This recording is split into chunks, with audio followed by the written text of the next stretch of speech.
ماہ رمضان المبارک کے مہینے میں سورج گرہن کے وقت اگر آپ انا للہ و انا الیہ راجعون یہ پڑھ لیتے ہیں تو ہر مشکل حل ہو جاتی ہے، ہر پریشانی کا خاتمہ ہو جاتا ہے۔ یہ خاص الفاظ سورج گرہن کے وقت اگر آپ پڑھ لیتے ہیں، اور سورج گرہن کے وقت کے بارے میں آپ کو بتاتا ہوں اور اس عمل کی مکمل ترتیب میں آپ کو سمجھاتا ہوں، اور پاکستانی وقت کے مطابق دیکھیں یہ ماہ رمضان المبارک کے مہینے کے اندر سورج گرہن کا لگنا یہ دو حال سے خالی نہیں ہے، یہ خطرناک بھی ہو سکتا ہے، اس کے تمام اثرات سے آپ محفوظ رہ سکتے ہیں اگر آپ یہ کام کر لیتے ہیں۔ تو جو کام میں ابھی آپ کو بتانے لگا ہوں، سب سے پہلے سورج گرہن کے ٹائم کے حوالے سے ہم بات کر لیتے ہیں کہ پاکستان میں یہ سورج گرہن کس وقت سے کس وقت لگے گا، اور یہ 2024 کا پہلا مکمل سورج گرہن ہے، 8 اپریل کو ہے، یعنی کہ سوار کا دن 8 اپریل 28 رمضان المبارک، اور یہ ماہ رمضان المبارک کی آخری عشرے آخری لمحات میں لگ رہا ہے، اور ہر کوئی اس سورج گرہن کے بارے میں کہہ رہا ہے کہ یہ سورج گرہن دجال والا سورج گرہن ہے، لیکن آگے چل کر اس کی مکمل سچائی میں آپ کو بتاؤں گا۔ نجی ٹی وی کے مطابق 2024 کا پہلا سورج گرہن ہے جو امریکہ کینیڈا میں نظر آئے گا۔ اس وقت چاند سورج کے سامنے آ جائے گا اور زمین کے کچھ حصے میں اندھیرا چھا جائے گا، اور اسی طرح یہ سورج گرہن پاکستانی وقت کے مطابق محکمہ موسمیات کا کہنا ہے کہ یہ پاکستانی وقت کے مطابق سورج گرہن کا آغاز رات 8:42 پر، رات کے 8 بجے 8:45 پر یہ شروع ہوگا، اس کا آغاز ہوگا، اور 11:17 پر مکمل سورج گرہن عروج پر ہوگا، یعنی کہ یہ وقت وہ ہوگا کہ جب اس کا عروج ہوگا۔ اب اس کا اختتام بھی سن لیں، یہ رات کے تقریباً 1:52 پر اس کا اختتام ہو جائے گا۔ تو یہ 8 اور 9 اپریل کے درمیانی رات میں یہ سورج گرہن ہے، اور اس گرہن کے اندر اب آپ نے کرنا کیا ہے، اور بہت سارے لوگ جیسے کہ خواتین کے حوالے سے کہتے ہیں، اس کے بارے میں آپ کو مکمل رہنمائی کرنا چاہوں گا، کیونکہ بہت زیادہ ہمارے ہاں اس چیز کو طول دیا جاتا ہے کہ سورج گرہن کے اندر کون سے کام کرنے چاہیے، کیا یہ خواتین کے لیے کتنا خطرناک ہے، خواتین کے بارے میں اس کے معاملات، اور جو حاملہ خواتین ہوتی ہیں وہ اس کے اثرات سے کیسے بچ سکتی ہیں، یہ اس طرح کی جتنی بھی باتیں ہیں ان کے بارے میں سب سے پہلے ہم چھوٹی سی بات کر لیتے ہیں، پھر انا للہ و انا الیہ راجعون کے بارے میں بات کرتے ہیں۔ دیکھیں اللہ رب العالمین نے اپنے فضل سے مصیبتوں سے پہلے ہی اس کی خبر دے کر اس کا علاج بتایا ہے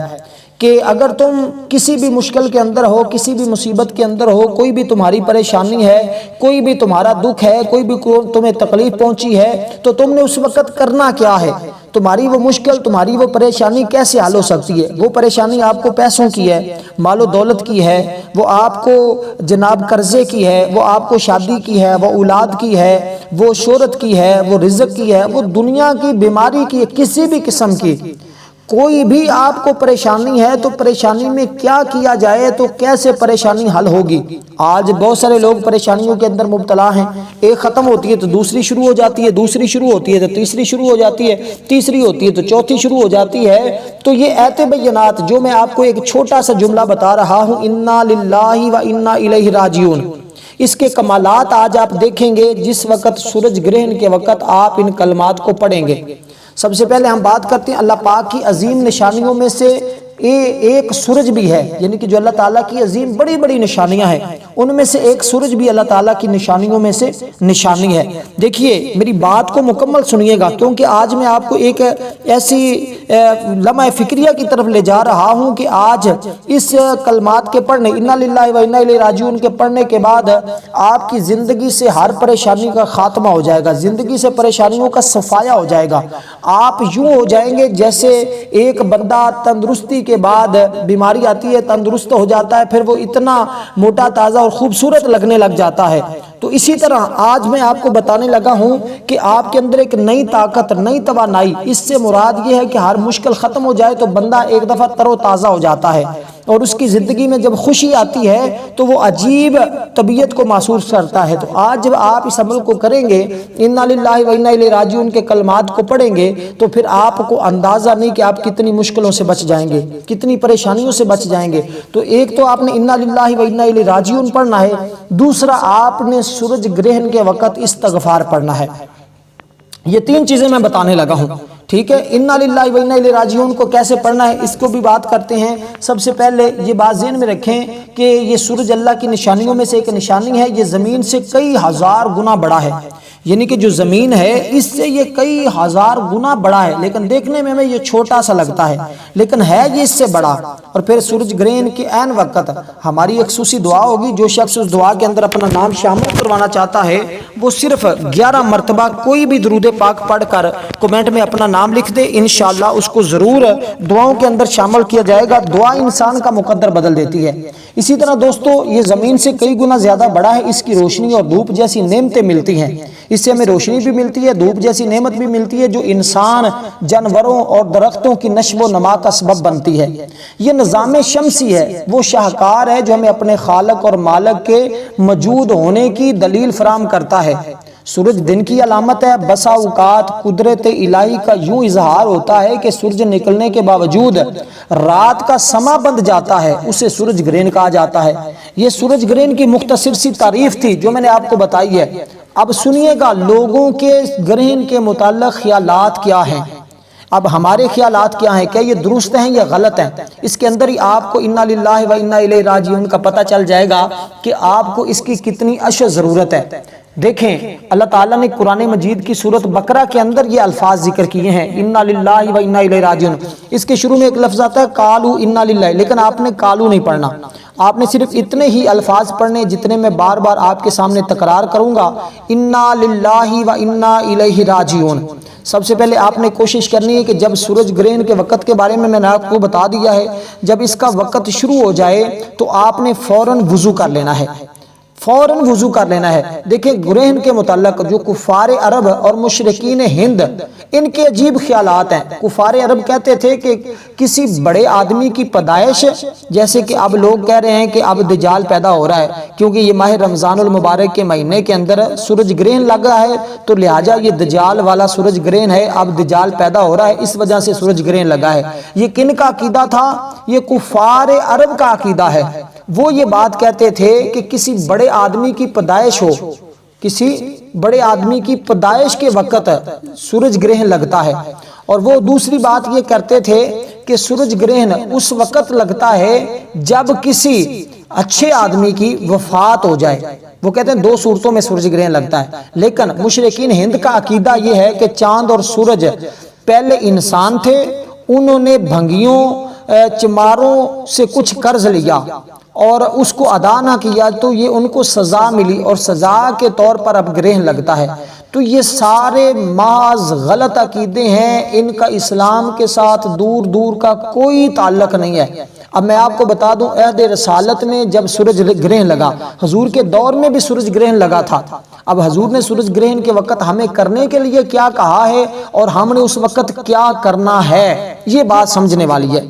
باقی جتنی چیزیں تھی اس کی میں نے آپ کو ڈیفینیشن بتائی ہے، سورج گرہن کیوں لگتا ہے، اس کی تعریف کیا ہے، یہ ساری چیزیں ابھی آپ کو پتہ چل جائیں گی انشاءاللہ۔ اس ویڈیو کو آپ سنیں گے، آپ کو بہت زیادہ ایسی معلومات ملے گی جو اس سے پہلے آپ کو کبھی نہیں ملی، اور آپ ساری غلط فہمیاں جتنی ہمارے ہاں پائی جاتی ہیں ان سے آپ بچ جائیں گے اور زندگی آپ کی آسان ہو جائے گی۔ اگر یہ عمل کر لیں گے تو انشاءاللہ تعالی ساری زندگی دعائیں دیں گے، اور دعا بھی ایسی دیں گے کہ انشاءاللہ تعالی آپ کی نسلیں بھی دعا کرتی رہیں گی۔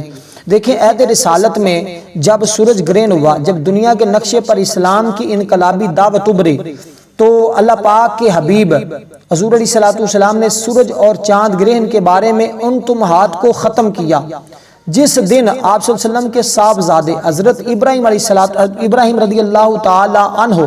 انتقال کر گئے، ان کا وصال ہوا، اسی دن ہی سورج گرہن لگا۔ اب میں آپ کو جو پیچھے بات کہی تھی کہ کفار عرب کیوں کہتے تھے اس طرح، کہ وہ یہ تہمات کیوں لگاتے تھے، جس دن حضرت ابراہیم رضی اللہ تعالیٰ عنہ حضور کے جو صاحبزادے جو بیٹے ہیں ان کا وصال ہوا، وفات ہوئی، اسی دن سورج گرہن لگا۔ بعض لوگوں نے خیال کیا کہ یہ ابراہیم رضی اللہ تعالیٰ عنہ کی وفات کی وجہ سے ہوا ہے، تو حضور علیہ السلام نے لوگوں کو سورج گرہن کے وقت نماز پڑھنے کے لیے کہا، اور سورج اور چاند اللہ پاک کی نشانیوں میں سے نشانیاں ہیں، انہیں گرہن کسی کی موت اور زندگی کی وجہ سے نہیں لگتا۔ یہ حضور علیہ السلام نے ان کا رد فرمایا،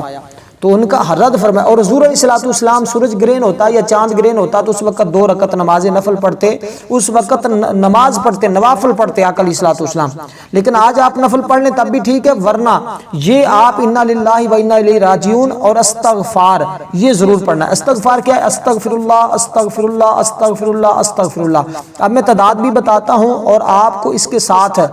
دولت کے حوالے سے، اگر آپ چاہتے ہیں آپ کو ہمیشہ دولت ملتی رہے اور ہمیشہ آپ کو صحت ملتی رہے، تندرستی کے ساتھ زندگی بسر ہو، اللہ کے غضب سے، اللہ کے قہر سے آپ محفوظ ہو جائیں، تو پھر آپ نے یہ کام لازمی طور پر کرنا ہے۔ دیکھیں میں آپ کو ایک بات واضح کر دوں کہ سب سے پہلے یہ سارا کام جو آپ نے کرنا ہے یہ باوضو کرنا ہے۔ مفتی احمد یار خان نعیمی رحمت اللہ علیہ فرماتے ہیں کہ یہ کہر خداوندی کے ظہور کا وقت ہے، اس لیے اس وقت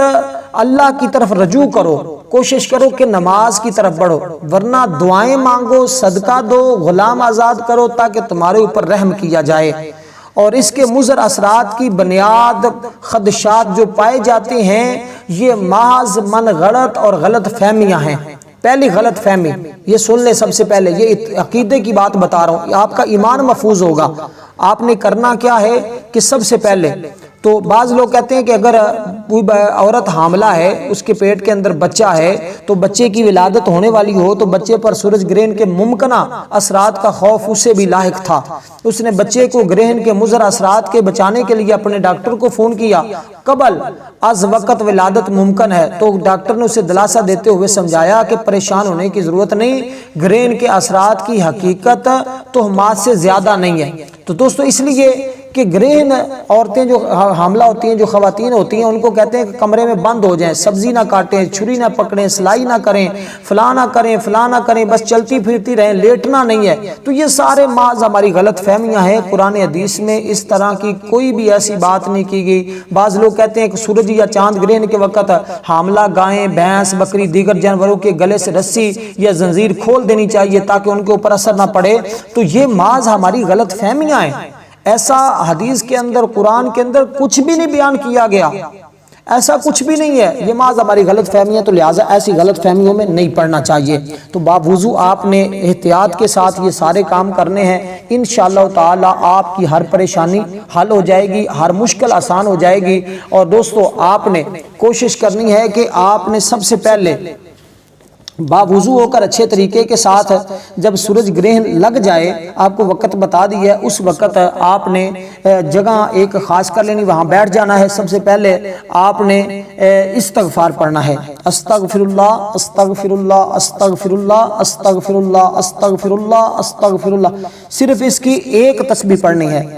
ایک تسبیح سے مراد 100 دانوں والی جو تسبیح ہوتی ہے، جب میں تسبیح کا ذکر کرتا ہوں کہ ایک تسبیح، اس سے مراد بڑی تسبیح ہوتی ہے، یعنی کہ 100 دانوں والی تسبیح ہوتی ہے۔ تو آپ نے دیکھیں 100 بار پڑھتے ہوئے کوئی ٹائم لگے گا؟ کچھ ٹائم ہی نہیں لگنا،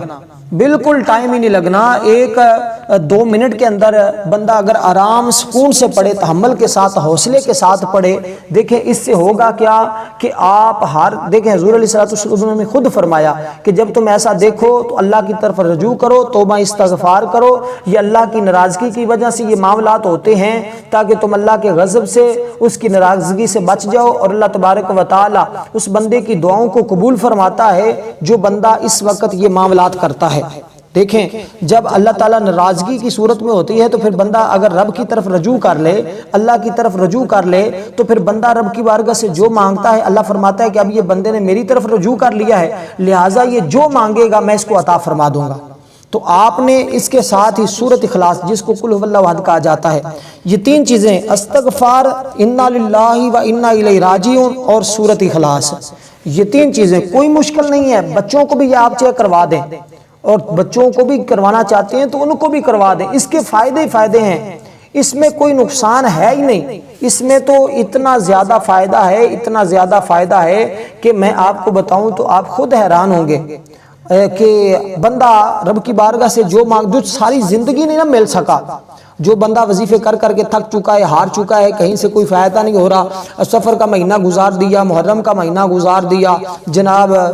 رجب شعبان اب رمضان بھی سارا گزار دیا، کوئی جس کو ایک ٹکے کا فائدہ نہیں ہوا، ایک مرتبہ اس ترتیب کے مطابق انا للہ و انا الیہ راجعون کو پڑھ کے دیکھ لے، پھر مجھے بتائیے گا رب کا کتنا فضل، کتنی رحمت، کتنا کرم اس کا تمہارے اوپر برسنا شروع ہو جاتا ہے۔ تو دوستو اس لیے ابھی آپ کے پاس وقت ہے، یہ بڑا قیمتی لمحات ہیں اور انشاءاللہ تعالی آپ دیکھیں گے۔ دیکھیں چونکہ یہ جو الفاظ ہیں یہ ایک اللہ تعالیٰ کی طرف سے کبھی انسان پر کوئی مصیبت آتی ہے، پریشانی آتی ہے تو اللہ فرماتا ہے کہ تم اس وقت صبر کرو،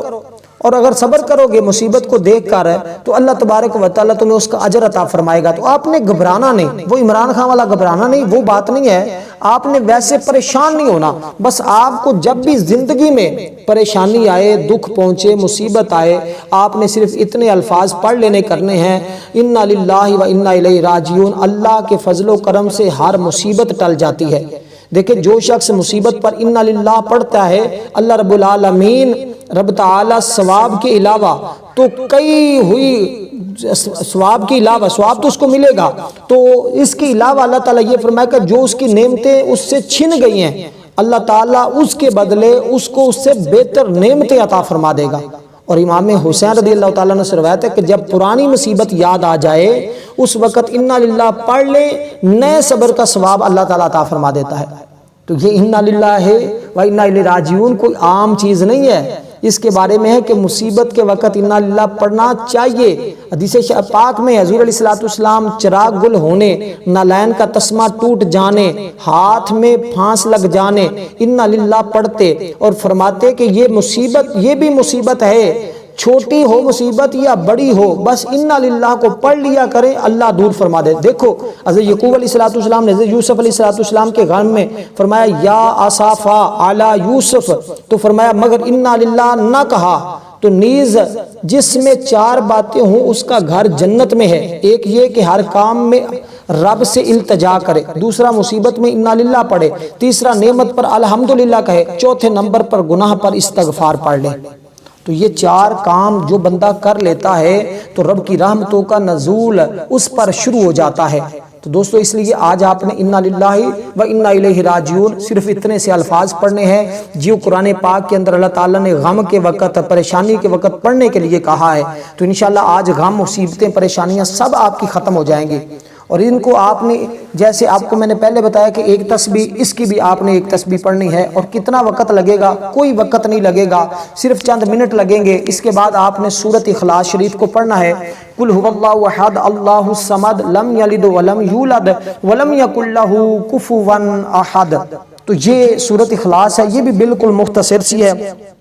قرآن مجید کی وہ باکمال صورت ہے جس کو اللہ تعالیٰ خود پسند فرماتا ہے، اللہ کا حبیب پسند فرماتا ہے، جس کے اندر اللہ تعالیٰ نے اپنی توحید کا ذکر کیا ہے۔ تو جو بندہ اس وقت اللہ کی توحید کا ذکر کرے، جب مشرکین اور کفاران مکہ اور سارے ہندو بت مد سموخیہ، یہ سارے لوگ اللہ اور اس کے رسول کے خلاف باتیں اور اللہ کے توحید کا انکار کرنے والے، یہ لوگ بتوں کی عبادت کرنے والے جب اس کو ناراض کر رہے ہوتے ہیں تو اس وقت جو بندہ اس کا ذکر کر رہا ہوتا ہے، اس کی توحید کا ذکر کر رہا ہوتا ہے، جہاں لوگ شرک کے اندر مبتلا ہوتے ہیں، یہاں لوگ اللہ کی حمد و ثنا اور اس کی وحدہ لا شریک، اس کے ایک ہونے کی بات کر رہے ہوتے ہیں، تو اللہ ان بندوں پر خوش ہو کر ان پر کرم نوازی فرما دیتا ہے۔ اس لیے آج اس کی کرم کی بھیک مانگ لینا، یوں ہی آپ کو وقت بتا دیا، دن بتا دیا، ٹائم بتا دیا، سب کچھ ایک ایک کر کے آپ کو بتا دیا۔ اگر اب بھی آپ محروم رہ گئے تو پھر آپ کی مرضی ہے، ورنہ اب کوئی کسر باقی نہیں ہے کہ اگر عمل کر لیں گے تو زندگی سنور جائے گی۔ تو دوستو اسی طرح آپ نے آخر میں سورۃ اخلاص کو پڑھنا ہے درود پاک کے ساتھ، اول آخر آپ نے 3 مرتبہ صرف درود پاک پڑھنا ہے، جو ہم نماز کے اندر پڑھتے ہیں، یہ درود پاک پڑھ لیں یا کوئی بھی چھوٹا درود پاک پڑھ لیں، انشاءاللہ اس سے ہوگا کیا کہ اللہ تبارک و تعالیٰ کی بارگاہ میں آپ کی مقبولیت ہوگی، اللہ کی رحمت، اللہ کا فرض تمہارے اوپر برسے گا، نہ کوئی خوف رہے گا، نہ کوئی غم رہے گا، نہ کوئی پریشانی تمہارے قریب آ سکتی ہے۔ اس لیے دوستو ایک سلیمان علیہ السلام کے زمانے میں ایک شخص نے 1000 درہم میں ایک بلبل خریدی جو خوب بولتی تھی۔ ایک دن اس کے پنجرے پر طوطا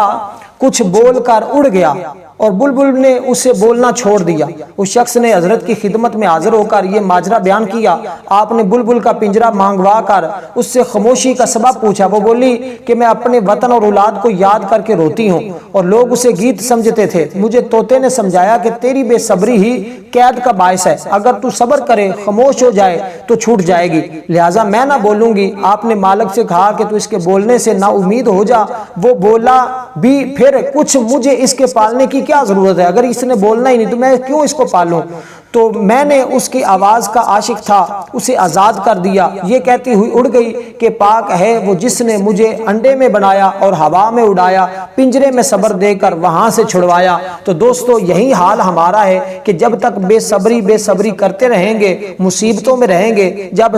مصیبت میں صبر کر لیں گے تو اللہ کامیابیوں سے نواز دے گا۔ تو اپنی مصیبتوں کا چرچا مت کیا کریں، بس جب کوئی مصیبت پہنچے انا للہ و انا الیہ راجعون پڑھ لیا کریں۔ دیکھیں جب فوت کی ہوتی ہے ہم انا للہ و انا الیہ راجعون پڑھتے ہیں، اللہ ہمیں اس مشکل میں صبر دیتا ہے۔ اور اسی طرح جب مصیبت آئے، پریشانی آئے، انا للہ پڑھیں، اور اس کے ساتھ آپ نے صرف اور صرف سورۃ اخلاص کو 10 بار پڑھنا ہے، جو ترتیب جو طریقہ بتایا اس کے مطابق انشاءاللہ پھر دعا کرنی ہے۔ اللہ تبارک و تعالی اپنی رحمت اور فضل فرمائے گا۔ والسلام ورحمۃ اللہ وبرکاتہ۔